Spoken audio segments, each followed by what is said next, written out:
Our story starts with a quick scene summarizing Naruto's past. We've shown the Nine Tails and then shown that it was sealed into a little baby child that just so happens to be Naruto. Naruto is a bit of a naughty child, true, as he tends to cause more trouble defacing the Hokage, rock with graffiti. He's reprimanded by his teacher Uruka Hokumino the day after he doesn't graduate from the academy due to his inability to use the Shadow Clone Jutsu. This causes a shifty shinobi named Mizuki to pounce on Naruto. While he's emotionally weak, Naruto is both the Hayden Nine Tails, Jinchuriki as well as Troublemaker. He knows that he can easily get the child to steal the scroll from the Hokage's residence, then blames its disappearance on Naruto. While Mizuki makes off with his plan, goes about as good as Mizuki, and Naruto steals it in hopes of learning how to use the Shadow Clone Jutsu, where he manages to master it straight from his source. This turns out to be a mistake for Mizuki, as when he goes to take it, he and Erika are thrown into a fight where Mizuki proves superior. However, Naruto, to utilize the new jutsu after destroying Mizuki, after this, Naruto manages to graduate from the academy due to his uses of the Shadow Clone Jutsu. Later, after getting into an argument about the rat of Jiraiya, he displays himself on his ninja registration form photo he's taken to see the Hokage, who is attacked by a small boy. That absolutely fails this time. The boy's name is Konohamaru, and he is the grandson of the third Hokage. Naruto decides to teach him the sexy jutsu, which they learn by sneaking a peek into issues of a Playboy-like magazine. Ibusu finds out about this, and they believe Naruto is a bad influence on the young master.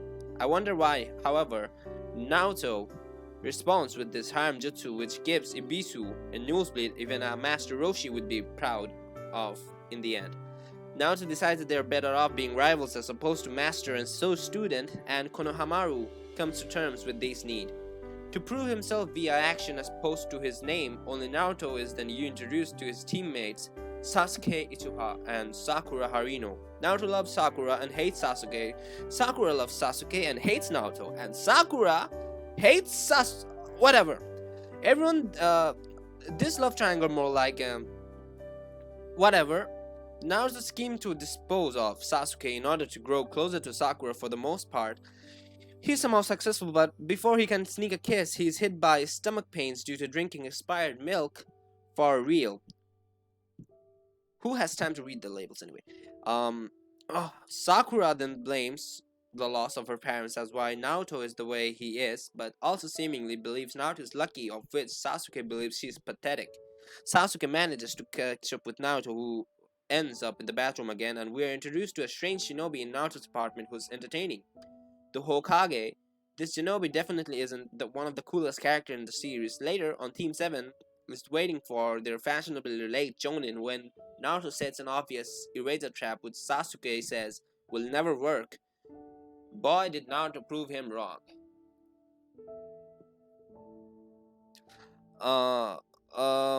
They gave us tests, and Kakashi attempted in the past to be a Jonin for a genial team, but always sent them back to the academy after they failed this test. Kakashi then gives them the same test, which is ridiculous to them. He tells them that he has 2 bells, and that means only 2 Ganinians will get to be on his team, while the third is sent back to the academy. He further states that if they don't get the bells before noon, everyone goes back to the academy. Through the entire thing, Kakashi is basically just playing with them, psyching them out, and using my personal favorite jutsu, 1000 Years of Death. He also buries Sasuke up to the neck in earth, which causes Sakura to shout out that he's decapitated and pass out all of the sudden.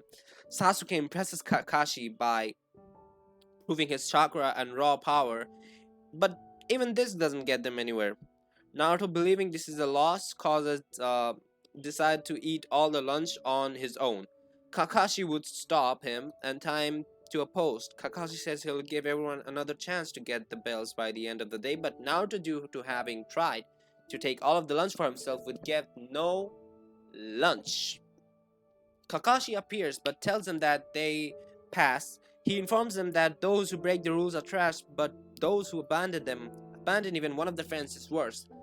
Then Trash are, after doing some D-rank missions, now to hounds heroes in for something better, and eventually they're given the mission to escort to Zuna back to the land of waves. Naruto is ecstatic, however, before they get too far, they are attacked by the demon brothers, which of Naruto freezes in terror. Sasuke deals with them. Um, Kakashi demands an answer as to why Tazuna lied to them. This is obviously not a C rank mission. This mission possesses high level combat against skilled shinobi. This is a much higher of a ranked mission than Kakashi should be bringing Zenin. But after hearing Zuna's explanation, Kakashi decides to finish the mission anyways. But that is what they were confronted by Zabuza, who Sasuke seems to know about this, and turns out the reason why Kakashi wears his headband at the jaunty angle was to cover his Sharingan because it's not originally his. He can't shut it off and thus needs to cover it, or its drain will cause his chakra to drain too fast. With this, Kakashi started Zabuza because he managed to weave the exact hand signs that Zabuza is weaving at the speed. Almost makes it look like he's doing it exactly at the same time, and due to Kakashi's ability to guess what the next sound will be, allows him to give the illusion that he can see the future. This allows Kakashi to exhibit the same jutsu through mimicry. This is where the title Kakashi Copy Ninja originates from. Kakashi has learned multiple jutsu through his method, however, as Kakashi continues to fight against Zabuza, he's caught off guard and trapped in a water prison. Zabuza then creates a water clone which attacks the rest of Team 7. Kakashi tells his student to flee, but Naruto, remembering his oath he made on his wound, decides to continue fighting against Zabuza together with Sasuke. Naruto transforms himself into a demon and does some idiotic attacks. Kakashi recognizes as someone who is just designated to make shinobi disappear is hereby. Kakashi tells them that not even the bodies of shinobi are allowed to exist after the dead to keep them from revealing secrets about their village. However, Kakashi noticed something strange about this. The hunter Nin took the body away from normal procedures indicates that they must break down the body on the spot without moving it. Kakashi would then collapse due to chakra drain. They're back to the home of Tizuna where Kakashi rests. Sakura is the local egghead, so she uses her to explain it to them. Sakura also nearly perfects it on her first strike to Naruto, and Sasuke have issues out of this. Moreover, Sasuke adds too much chakra and Naruto doesn't have enough. However, they turn this into a rivalry in which, of course, Sasuke surpasses Naruto. They work themselves so hard that they eat too much and puke on the floor. But Tazuna wishes he'd sprung for the tuning for a little extra eggs. Bet you Tsunami cleaned it up after she's the mother. Okay, going back to the recap.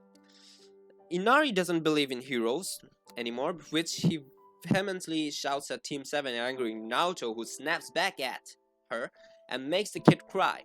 Tazuna explains them that Inari was a coward when he was younger, but he met a man named Kaiser, who became a fighter figure to him. Kaiser was a good man who was always doing good things to help other people. He had become well known to the people of the land waves as a heroic thing, and so Gato had him crucified. Yup, he cut off the guy's arms and then had him tied to a cross to make an example of what happens to heroes. Okay.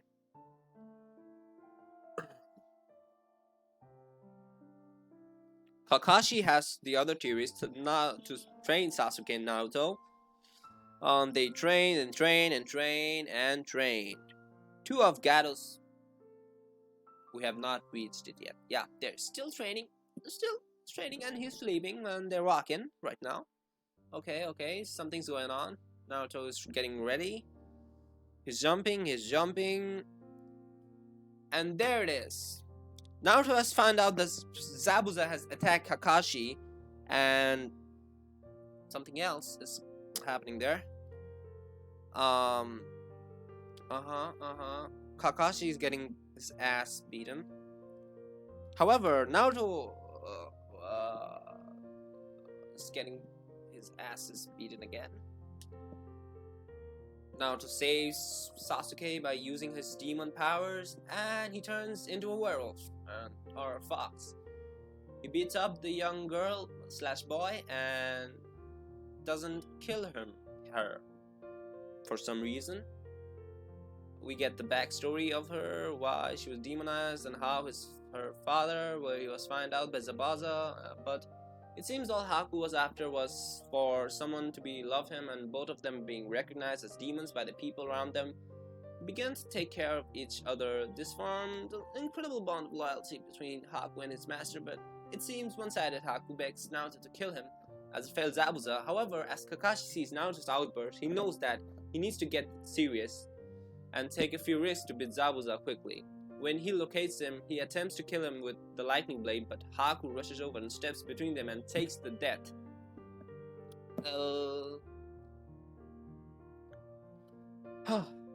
Oh my god. Okay, some more gangs are here for some reason. More sad story, more sad death, and he's going to kill himself for some reason. Who knows?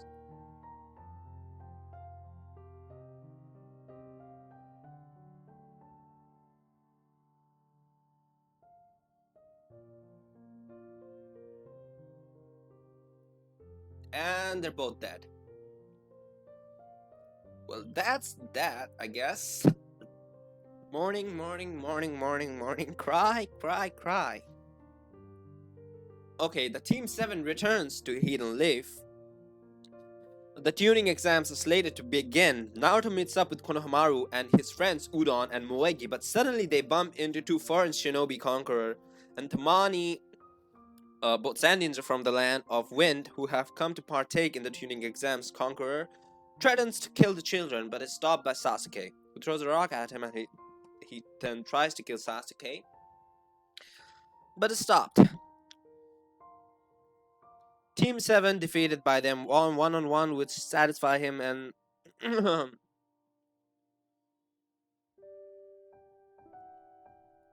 more stuff. Sakura is unsure in the end. They all decide to do so, and they meet up with the other genin who plans to become Chunin. This includes Negi, Tenten, and Rock Lee, the latter of which follows them after to challenge Sasuke to a battle. Naruto gets insulted that he didn't get challenged, attempts to attack Lee, but is sent sprawling. Sasuke agrees, and the two fight. Sasuke even activates his Sharingan, but realizes quickly that Lee can be beaten currently as he is far faster than Sasuke.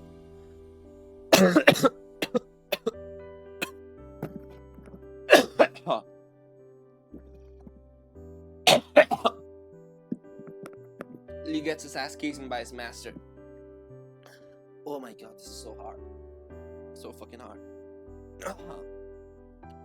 Okay, some few more side characters arrive. They introduce themselves, blah blah blah blah blah blah blah. Okay, they're all angry for some reason. And Naruto makes fun of everyone. Oh, okay. Not a great move. Okay. Okay, a few more fights. Let's watch.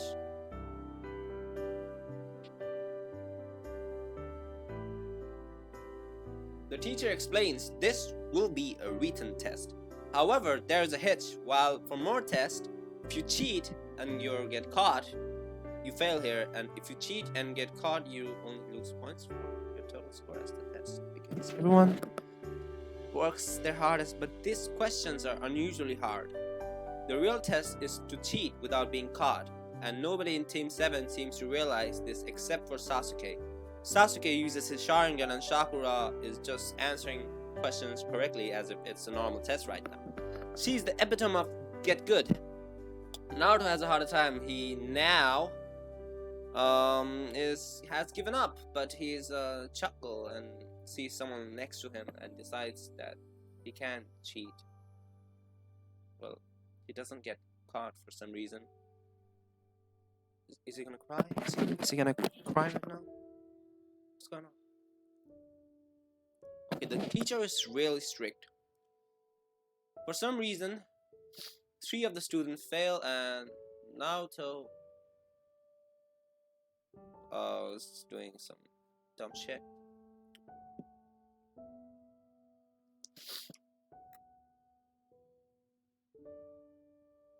Okay, he has the whole paper blank. I don't know why. He's just plainly stupid. So stupid. We move on to the Forest of Death. The prompter uncle briefs the candidates on their goal for the second portion of the exam. Each team is given one of two scrolls, a heaven scroll or an earth scroll. Once in the forest, they must take the other scroll from an opposing team and reach the tower in the center of the forest, with both to continue after receiving the scroll. Each team enters the Forest of Death simultaneously. Barely a few minutes in Naruto, he needs a pee break and is immediately impersonated by another genie. However, Sasuke notices this and defeats them. Meanwhile, Naruto gets eaten by a giant snake. I wonder who would do such a thing. Sasuke and Sakura are confronted by Shiroi. Unless you didn't know, this is Orochimaru, where they head see their own death until Sasuke attempts to offer their scroll in exchange for their lives.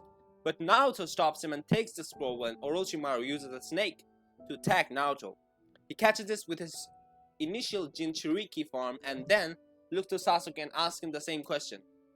Sasuke had, "Hey, are you okay, baby?" Okay. Orochimaru quickly uses the 5 element seal to seal away Naruto's power and then bites Sasuke, branding him with the curse mark of heaven as they pass out. Sasuke saves them and watches over their bodies until they wake up, which takes a long time. Meanwhile, Anko finds 3 bodies that lack whatever. We're getting slowed down. Okay, we'll slow down.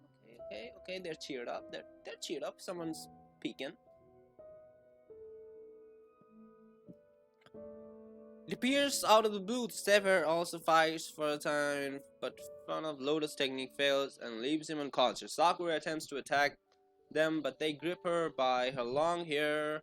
In a moment of pure determination, she cuts her own hair in an effort to fight back. At this time, Teams 10, consisting of Ino, Yamanaka, Shikamaru, Nara, and Chozi, Kamachi, inspired by Sakura's determination, attempt to help her out, but suddenly Sasuke awakens and is fueled by Orochimaru's curse mark. With this new power, he sadistically breaks Sakura's arms and prepares to kill the rest until Sakura stops him due to their loss in an attempt to save their lives.